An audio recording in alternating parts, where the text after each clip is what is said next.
other candidates of the selection committee, I thought it prudent to at least quench your thirst. इतने आप लोग दबाव डाल रहे हैं कि मुझे लगा कि आप लोगों को ये प्यास भी मैं बुझा दूं।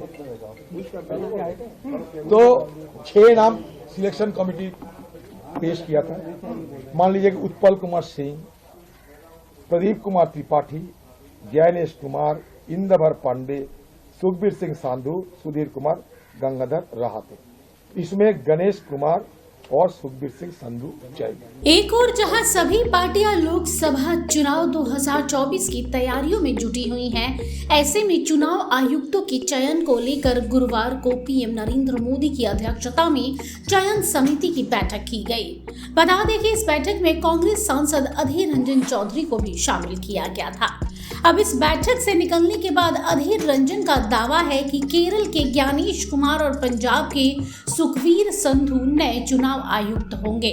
हालांकि अभी तक इन दोनों नामों पर आधिकारिक तौर पर पुष्टि नहीं की गई है। अधीर ने आगे कहा है कि मैं अपना क्षेत्र छोड़कर बैठक में शामिल होने के लिए आया। इसके साथ ही अधीर ने कहा, सुप्रीम कोर्ट ने कहा था कि कमेटी में चीफ जस्टिस को भी रहना चाहिए था, उन्हें नहीं रखा गया। बदले में गृह मंत्री अमित शाह को बैठक में शामिल किया गया। कांग्रेस सांसद ने कहा, मैंने बैठक के पहले ही शॉर्ट लिस्ट उम्मीदवारों की लिस्ट मांगी थी, जिससे उनके बारे में बारीकी से पता करता, लेकिन मुझे 212 नामों की सूची दे दी गई। मैं कैसे 212 लोगों के बारे में पता कर सकता हूं? चयन समिति में बहुमत पहले से ही सरकार का है, सरकार जो चाहेगी वही होगा।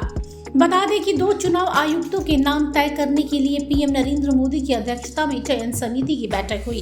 पीएम मोदी ने इस बैठक के लिए कानून मंत्री अर्जुन मेघवाल को भी नामित किया था। लोकसभा में सबसे बड़े विपक्षी दल के नेता के तौर पर अधीर रंजन बैठक में शामिल किए गए। चयन समिति ने 2 नामों को अंतिम रूप देने के लिए बैठक की है। चयन समिति की सिफारिश के आधार पर राष्ट्रपति द्रौपदी मुर्मू निर्वाचन आयोग के 2 सदस्यों की नियुक्ति करेंगी। एक बार नियुक्तियां अधिसूचित हो जाने के बाद नए कानून के तहत की जाने वाली ये पहली नियुक्तियां होंगी। बता दें कि अनूप चंद पांडे 14 फरवरी को सेवानिवृत्ति और 8 मार्च को अरुण गोयल के अचानक इस्तीफे से रिक्तियां पैदा हुई। अरुण गोयल का इस्तीफा 9 मार्च को अधिसूचित किया गया।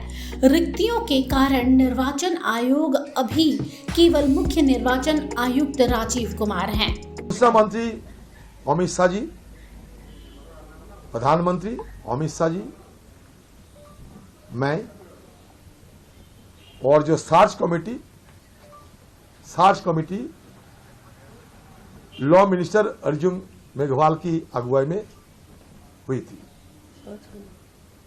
मैंने पहले ही ये मीटिंग में शामिल होने की पहले ही मैंने ये मंत्रालय से, मतलब लॉ मिनिस्ट्री से, जब उन्होंने ये संदेश भेजे कि चयन की मीटिंग होगी, सिलेक्शन कमेटी की मीटिंग होगी, तो मैंने पहले ही एक शॉर्ट लिस्ट मंगा था। मतलब एक शॉर्ट लिस्ट, मतलब छोटा सा सूची हमें सौंपा जाए, क्योंकि ये चयन की पहले शॉर्ट लिस्ट बनते हैं। मान लीजिए 5-6 व्यक्ति की शॉर्ट लिस्ट बनती है, छोटे सूची बनते हैं।